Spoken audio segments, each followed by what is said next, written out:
Yeah, so I just saw a video about, it's from a while ago. I'm not always the most on top of things. But, a video about whether you can have voltage without current, and it's basically operating from the Ohm's law equation, right? So, where voltage is current times resistance, right? So now here the idea is, if there's no current, how could you have voltage? If there's no resistance, how could you have voltage, right? If one of these is zero, anything times zero is zero, so your voltage disappears, right?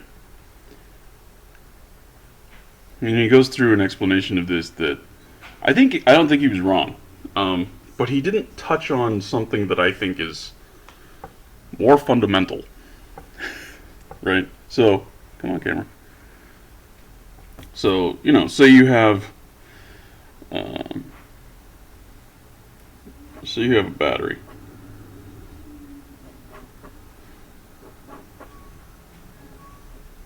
And a resistor, simple circuit, right? Battery, resistor. So you've got current coming through here, right? You've got some I. There's some resistance on this. Okay. What happens if I just take the battery and isolate it? So it's just the battery. It's still a battery.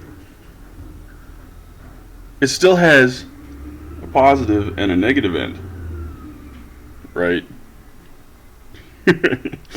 If you take a battery and you separate it off of this system, it still has potential. It still has a voltage between the terminals. You're not using that voltage. It's not doing any work. This is true. But that's the whole point of a battery, right? And what happens here, what is actually happening here is it's not this. It's not really this equation, because this, we're kind of like, depending on what our source is, this is sort of constant. Even if it's, say, like a alternating current, in a sense, that's constant, even in that situation. It's not a constant number, but it's a constant source. It's a constant mechanism that's generating this potential. These are the things that we can screw around with, right? We can change the resistance to change the current, right? So, we could go from a 10 ohm to a 1 ohm to a 100 ohm, and all of those, what that's going to do, because our voltage is more or less constant, that's going to change the current. These two things have to, they change relative to each other because the voltage is the same, right? And like another version of this too is like, say we've got a couple starter batteries, right? So say this is 12 volts, and this is also 12 volts. Okay.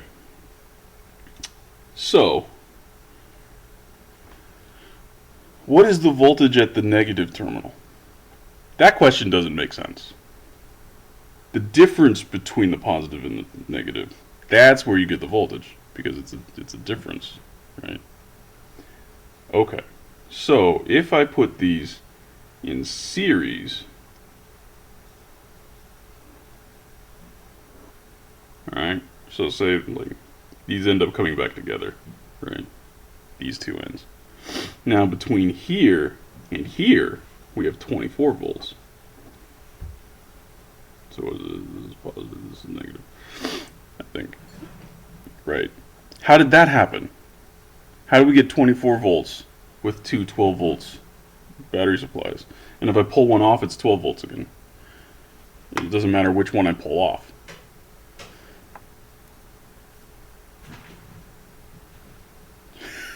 Right, you see where the mystery is here?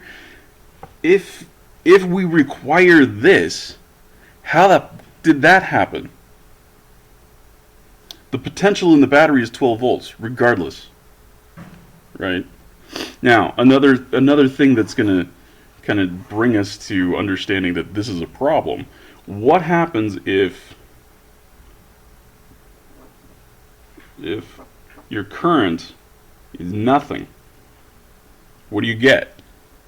Well, what is your resistance now? You know, if this has to be, say this has to be 12 volts, what do we multiply 0 by to get 12 volts?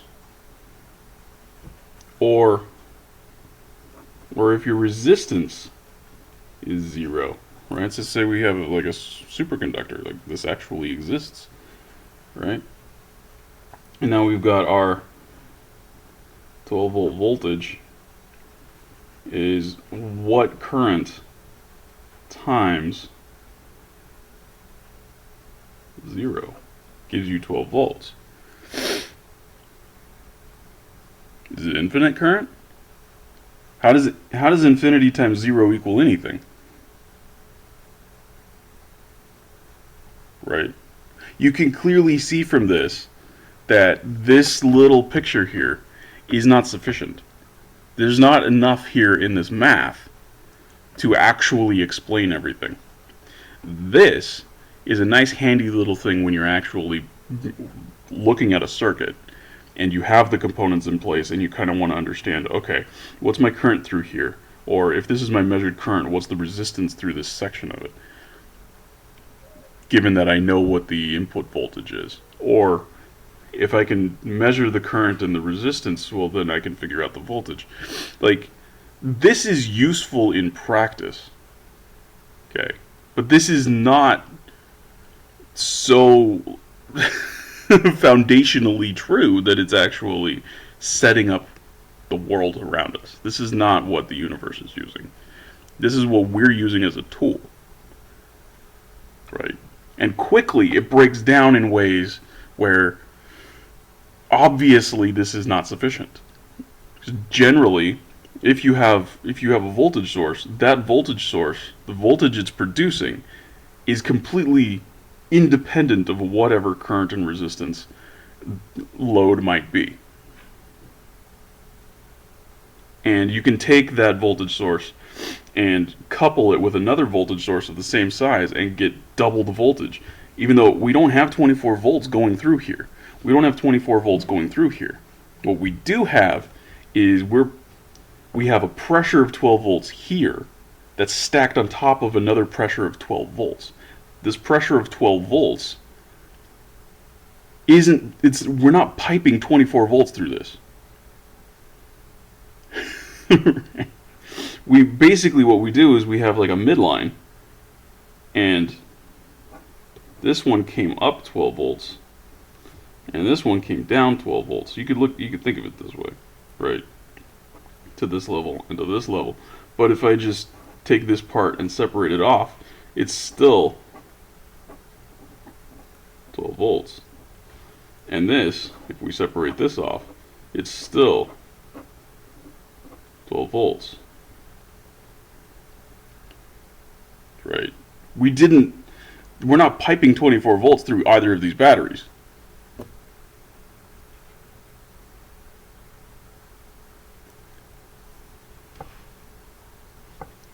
I don't know. I just felt there were some missing arguments there. Also, he seemed to be coddling stupid people a little bit too much. Like kind of at the end, he like made this like comment about, oh, how maybe one day we'll all come to agree on our views of this. I'm like, dude, no, the things that you're saying are more nuanced and detailed than your opposition, than the people who are complaining about what you're saying, because they're not understanding everything that you're saying.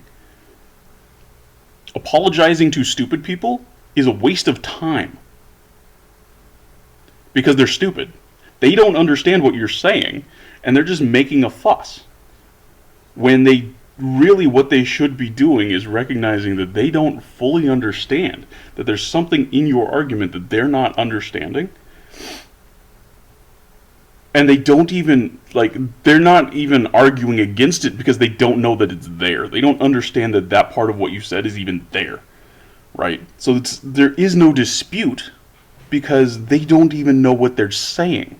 They don't even understand that there is a component of what you said that they're not listening to.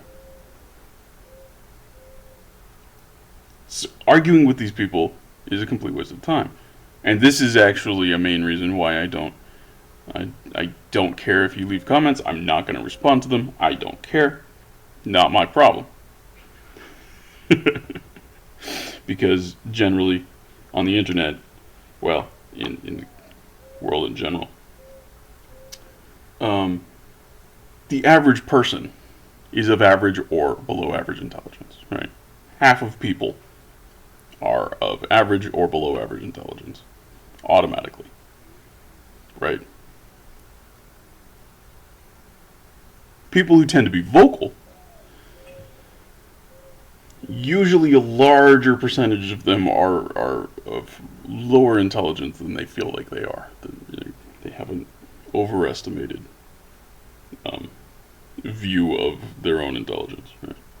So, I'm sure people look at my stuff and they're like, "Oh my God, he's just describing himself right there." Like, well, but I'm not saying necessarily that I'm 100% right here. I'm pointing out something. You can take it or leave it. I don't give a shit. I don't know you. Not my problem. I'm not sitting here preaching to you, trying to convert you to my religion. What I'm doing is I'm giving you an opportunity to see another point of view. If you want it, if you get something out of it, fantastic. If you don't, fuck off. I don't care. But, like, yeah, this whole, like, trying to coddle all of the stupid people, trying to get everybody to follow the same religion, I don't get it. I don't see the point. It's never going to happen. Right? You're never going to make headway there. Why? Why is this a thing? Why is this a cultural thing that we do? I don't get it. Yeah.